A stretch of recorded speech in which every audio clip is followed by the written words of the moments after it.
그러면 이제 5년 만에 20억 자산가가 되시고 이제 퇴직도 하셨는데 한번 포인트로 한번 정리를 해주실 수 있으실까요? 예.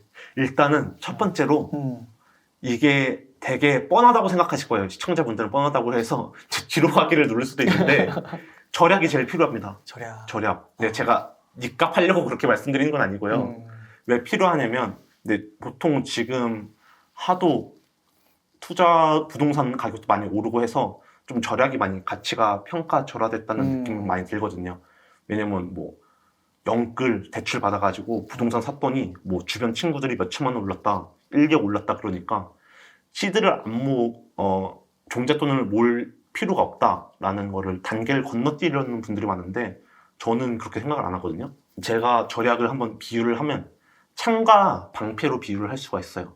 왜냐면 창 입장에서는 종잣돈을 모으려면 종잣돈이 결국 투자금으로 쓰이거든요. 근데 투자금으로 쓰이려면 이게 창 같은 역할을 해주거든요. 그래서 결국 소비를 줄이고 종잣돈을 모으는 단계가 필요해서 결국 자산을 늘리려면 공격하는 느낌으로 투자를 해야 된다는 이야기거든요. 근데 투자를 하면 그걸 끝이 아니에요. 절약력을 가지고 있으면, 그러니까 절약하는 힘을 가지고 있으면 투자를 하고 나서도 자신한테 방패가 되거든요. 이게 어떤 의미냐면 예를 들면 이런 거죠.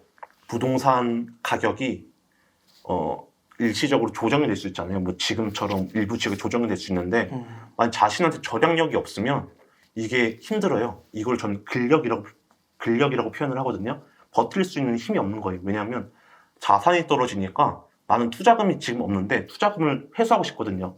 그래서 이게 더 떨어질지 말지 아무도 모르는 거잖아요. 떨어지니까 괜히 불안한 거죠. 나는 지금 더 투자를 하고 싶은데 그래서 이거를 좀 실수를 판단 착오를 해서 여기서 매도를 하는 경우가 생길 수도 있고요. 만약에 절약력을 가지고 있으면 좀 매도하는 데서 유혹이 좀 덜 든다. 왜냐하면 종잣돈을 그만큼 새로운 종잣돈을 모을 수 있기 때문에 그래서 근력이 된다라고 말씀드리고 싶고 또 기준금리가 오르고 있잖아요. 지금 또 그러면 원리금 상환이라든가 대출 이자 같은 게 더 부담이 커지는데 한 달에 300만 원으로 지출을 했던 사람이 갑자기 원리금 상환해야 되니까 200만 원으로 살 수 있을까요? 갑자기? 못 살죠. 못 살죠. 어떻게든 살긴 살 거예요. 왜냐면 원리금을 갚기 살긴 살 텐데 근데 굉장히 괴롭겠죠. 네, 괴로워요. 삶이 피폐해집니다. 그래서 만약에 절약력을 갖고 있으면 기준금리가 결국은 계속 오르는 게 아니라 왔다 갔다 조정을 하잖아요. 여러 가지 시장 상황에 맞춰서. 그래서 이걸 지구력이라고 생각을 하거든요. 절약은 적립을 하면 결국 창과 방패 역할도 하면서 나중에는 좀 시장이 안 좋은 상황에서는 근력하고 지구력을 가지는 그런 역할을 해서 절약력은 무조건 있어야 된다라고 생각을 합니다. 그리고 두 번째로 생각해 볼 부분은 이건 제 신조기도 한데 고통 없는 성장은 없고 진짜 대가 없는 성공은 없다고 생각하거든요. 네. 근데 전 좀 대가에 대해서 많이 생각을 해요. 제가 힘든 부분이 있으면 하기 싫은 게 있으면 이거는 내가 앞으로 더 잘 되기 위한 대가다라고 생각을 진짜 많이 하거든요. 책을 쓸 때도 나름 힘든 부분이 있는데 이 과정을 무조건 거쳐야 된다라고 생각을 해서 삶에서 변화를 주고 싶으면 현재 내가 하기 싫은 거 그리고 달콤한 것들을 포기해야 돼요. 그게 다 대가라고 보거든요. 좀 과거에 야구 보는 거 엄청 좋아했거든요. 프로야구 보는 거 좋아해서 어떤 적도 있었냐면 거제도에 놀러 갔는데 마산에 야구장이 있잖아요. 마산 야구장까지 갔어요. 마산에 갈 일이 없는데 야구 보려고. 예, 그 정도로 여행을 하다 말고 야구 보려고 그 정도 갈 정도 야구를 되게 좋아했는데 근데 유튜브를 하면서 그거는 이제 대가였죠. 그게 야구를 끊는 게 대가였습니다. 근데 그 정도로 어떤 분야에서 좀 새롭게 변화를 주고 싶고 좀 성공 같은 걸 하고 싶으면 대가가 무조건 필요해요. 예. 그래서 두 번째로는 대가를 말씀드리고 싶습니다. 대가도 하셨고. 예. 그렇게 두 가지. 예. 근데 보통 책도 읽다 보면 대부분 성공한 저자분들 보면 다 대가를 치렀더라고요. 그렇죠. 자기 질주 엄청나게 한 거죠. 예. 그러면 요거 종잣돈 요것도 하나 여쭤볼게요. 네. 4년 만에 1억을 모으셨어요? 네. 이건 어떻게 이렇게 모으신 거예요? 저 진짜 되게 단순하게 했어요. 우선은 언제 몇 살 이게 결혼하고 나선가요? 아니 결혼하기 전에요. 사회초년생 2년차 때부터 결혼하고 첫 1년까지 4년. 예. 그렇게까지 4년 1억 모으신 거예요? 어떻게 모은 거예요? 진짜 이 방법은 그대로 따라하시면 따라하는 것보다 다르게 변형하는 게 좋은데 저는 이제 되게 어. 어떻게 보면 단순 무식하게 했거든요. 어. 엄청 단순 무식하게 강제저축이 핵심이었습니다. 어. 그 월급을 받으면 어. 한 200만 원 받았으면 여기서 150만 원은 어. 무조건 적금으로 떼서 놓은 거예요. 150이면 70%가 넘네요. 네, 70% 정도를 와, 그렇구나. 70% 정도를 무조건 강제저축했어요. 근데 보통 이렇게 말하면 어떤 분들은 이렇게 말하거든요. 아니, 내가 한 달 동안 쓰고 남은 돈을 저축하면 되지 무슨 차이냐 하는데 통장에 잔고가 많으면 유혹이 들거든요. 근데 반면에 잔고가 없으면 좀 자동적으로 아끼게 돼요. 그래서 본인의 의지만으로 다 되는 건 없잖아요. 의지도 시간이 지나면 불처럼 사그라들잖아요. 예. 그래서 시스템을 만들어줘야 된다. 그래서 그게 저한테는 강제저축이었고요. 재밌는 게 돈 모을 때 풍차 돌리기를 한 적이 그 없어요. 풍차 돌리기 적금? 예, 어. 한 적이 없습니다. 어. 왜냐면 저한테 그게 되게 통장을 12개 돌려야 되잖아요. 이제 납입은 자동 이체가 된다고 해도 매월 하나씩 만들어야 되는데 그게 너무 번거로운 거예요. 어. 좀 그 단계를 그냥 버려두고 단순하게 강제저축이 저한테는 핵심 무기였죠. 그렇게 해서 모은 거예요? 예. 그러면은 그리고 인센티브를 받잖아요. 인센티브에서는 90%를 저축을 했어요. 그렇구나. 이걸 잘 생각해 봐야 되는데 어. 인센티브라고 하면 많은 분들이 이거 뭔가 꽁돈 같은 느낌이다 라고 생각을 많이 하잖아요. 그래서 직장인들 얘기 들어보면 너 이번에 인센티브 받으면 뭐 할 거야? 라고 많이 이야기를 하잖아요. 근데 그렇게 막 적금하면 돈 모으기 힘듭니다. 그래서 인센티브도 결국에 내가 회사를 다녔기 때문에 내가 야근을 하고 직장 상사들의 욕을 먹었기 때문에 받는 똑같은 월급이거든요. 근데 좀 마인드를 전환을 해서 그것도 하나의 월급이다 라고 생각을 하고 최대한 많이 저축하는 게 좋죠. 야, 그렇게 해서 그러면은 진짜 이게 150이면 뭐 대략 뭐 1년에 2천인데 그러면 4년 하면은 8천이잖아요. 네. 근데 여기에 이제 아까 보너스 같은 거 다 넣고 네. 해서 얼추 1억 된 거네요. 예. 그래서 이 1억으로 청약에 가신 거고 네. 청약에 종잣돈이 되는 거고. 맞습니다. 그 혹시 결혼할 때 아내분도 좀 종잣돈이 좀 있었어요. 아, 네. 그래서 그게 또 합쳐지니까 네. 이렇게 이제 자산이 늘어날 수가 있는 거군요. 그러면 진짜로 아까 이게 제목을 뽑아주셔가지고 네네. 진짜 급여 한 200만 원 흑수저가 예. 5년 만에 20억 이거 되는 거 예. 될 수 있다는 거죠? 예. 어. 저는 이게 될 수 있다고 보고 어. 제 책에서도 이게 가장 큰 포인트라고 보거든요. 왜냐면 보통 MZ세대는 이제 뭐 흑수저다, 벼락것이다, M4세대다 기회가 없다. 다 끝났다고 얘기를 하잖아요. 끝났죠. 부동산 가격도 이미 많이 올랐다. 요즘 보면 뭐 뉴스 되게 자극적 많이 나오잖아요.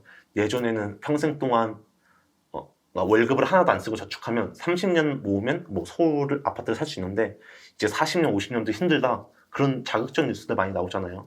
근데 그런 거 보면 댓글들이 항상 우리 이제 MZ 세대는 끝났다고 하는데 그게 과거 뉴스들을 보면 비슷한 얘기가 나와요. 10년, 20년 전에도 똑같이 나오거든요. 그래서 좀 그런 자극적이고 부정적인 기사만 신경을 쓰는 것보다 어차피 우리 이제 MZ 세대들 이제 2030 분들이 시청자분들이라면 변화를 주고 싶어가지고 전 결국에 웅달 책방도 보는 거라고 생각을 하거든요.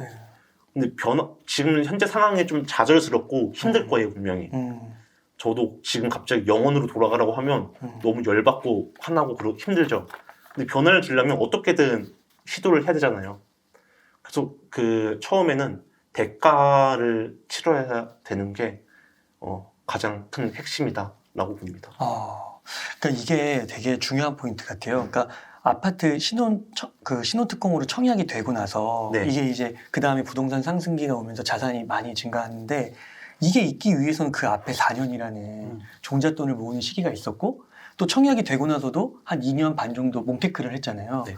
그 과정 속에서 그런 희생이 있었다는 거죠. 준비 네, 기간이 맞아요. 공부도 네. 많이 하시고 아까 부동산 50건 읽으셨다 했잖아요. 결국엔 투자를 잘하는 분들도 보면 본인만의 투자 원칙이 있는 것 같아요. 결국엔 하락장에서도 남들 다 손해봤다고 하는데 누군가는 돈을 번 사람들이 있단 말이에요. 그래서 본인의 투자 원칙이 제일 중요하고 저는 그 투자 원칙을 어떻게 얻었냐 하면 책이랑 팟캐스트를 듣고 많이 얻었다라고 말씀드릴 수 있을 것 같아요. 그게 이제 자기 개발에 포함되는 건가요? 예, 어느 정도 공부는 해야 된다고 봐요. 부동산 투자서나 자기개발서에 보면 실행력이 중요하다고 하잖아요. 근데 제가 이런 이야기를 했다고 해서 지금 뭐 갭이 적은 지역 찾아가서 바로 투자를 하는 게 실행력이 좋은 게 아니거든요. 근데 투자를 하고 공부를 하고 들어가야 되기 때문에 좀 부동산 투자에 있어서는 좀 소신이 있어야 되고 잘 생각해보고 하시는 게 좋다라고 말씀드리고 싶고, 지금 저 같으면 종잣돈이 적으면 전 ETF 들어갈 것 같아요. 네. QQQ랑 IVV 많이 빠졌거든요. 작년 수익률 기준으로 거의 30%였는데 엊그제 보니까 한 10% 정도 많이 떨어졌으니까 20% 빠졌네요. 네. 지금 들어가는 것도 좋은 방법인 것 같아요. 네. 책에 절약 파트가 있거든요. 거기서 지름신을 무찌르는 절약력 마인드라는 파트가 있는데, 절약왕님이시니까.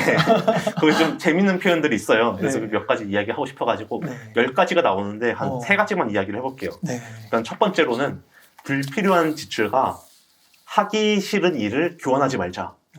이게 어떤 의미냐면 지출을 한다는 거는 돈이 있어야죠. 그럼 그 돈은 어디서 나올까요? 회사원이. 월급에서 나오죠. 근데 월급을 받으려면 어떻게 해야 되죠? 열심히 일해야죠. 일해야죠. 근데 대부분 직장인들은 그게 천직이 아니기 때문에 하기 싫은 일이거든요. 근데 결국엔 현재 내가 쓰고 있는 돈은 하기 싫은 일을 함으로써 받은 등가 교환이거든요. 야, 네. 오늘 내가 네. 직장에서 열받아가지고 그냥 끝나고 친구랑 옆에 회사 동료랑 그냥 한우나 먹어야겠다 하고 뭐 10만 원 써요, 하루에.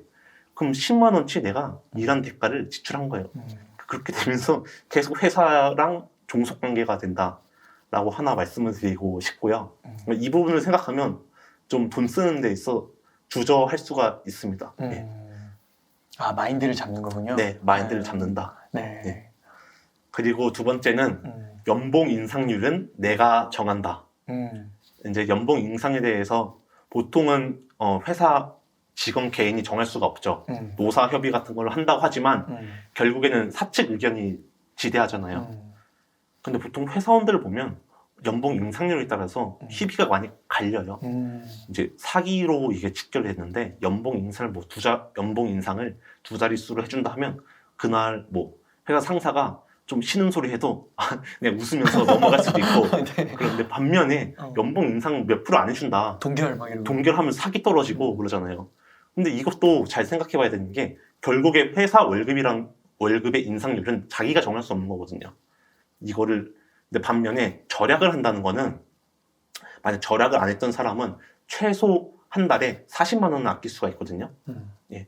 실생활에서 절약할 수 있는 방법들이 많이 있고 같은 상품인데도 저렴하게 사는 방법도 많이 있거든요. 그래서 최소 한 달에 40만 원 아낄 수 있는데 이거를 역으로 생각해서 연봉 인상률로 대입하면 그 절약만 해도 연봉 인상률이 그냥 두 자릿수 이상이거든요. 그렇구나. 예. 회사 월급은 내가 인상을 정할 수가 없잖아요. 근데 반면에 절약을 하면 내가 절약할수록 내 연봉은 내가 올린다라는 마인드로 생각을 하면 좀 좋을 것 같아요. 결국에는 순소득에서 순지출 남은 게 중요하잖아요. 일반 기업처럼. 그게 결국에는 투자로 이어지니까. 그래서 이렇게 좀 마인드 변화를 주시는 게 좋을 것 같고요. 그리고 마지막으로 한 가지 더 말씀드리면, 이제 절약을 하고 계신 분도 있을 거예요. 지금도 종잣돈 모으시는 분도 있을 텐데, 그러면 주변에서 좀 태클 거시는 분들이 있거든요. 야, 너 찌질하게 그렇게 살아서 뭐하냐?